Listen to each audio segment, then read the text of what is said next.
कृष्ण ने दुर्योधन को अंत में बताया था उसकी हार का मुख्य कारण। भीम ने दुर्योधन की जंघा उतार दी थी। वह खून में लथपथ होकर रणभूमि पर गिरा हुआ था। बस कुछ ही समय में दम तोड़ने वाला था, लेकिन भूमि पर गिरे हुए ही उसने श्री कृष्ण की ओर देखते हुए अपने हाथ की 3 अंगुलियों को बार बार उठाकर कुछ बताने का प्रयास किया। पीड़ा के कारण उसके मुंह से आवाज धीमी धीमी ही निकल रही थी। ऐसे में श्री कृष्ण उसके पास गए और कहने लगे कि क्या तुम कुछ कहना चाहते हो। तब उसने कहा कि उसने महाभारत के युद्ध के दौरान 3 गलतियां की हैं। इन्हीं गलतियों के कारण वह युद्ध नहीं जीत सका और उसका यह हाल हुआ है। यदि वह पहले ही इन गलतियों को पहचान लेता तो आज जीत का ताज उसके सिर होता।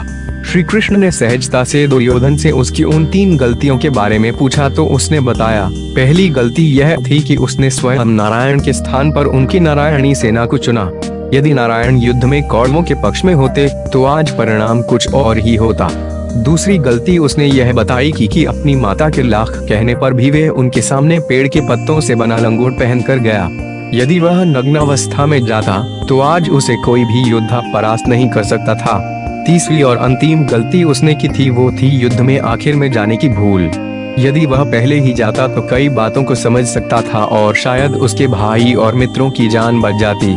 श्री कृष्ण ने विनम्रता से दुर्योधन की यह सारी बात सुनी। फिर उन्होंने उससे कहा, तुम्हारी हार का मुख्य कारण तुम्हारा अधर्मी व्यवहार और अपनी ही कुलवधू का वस्त्रावरण करवाना था।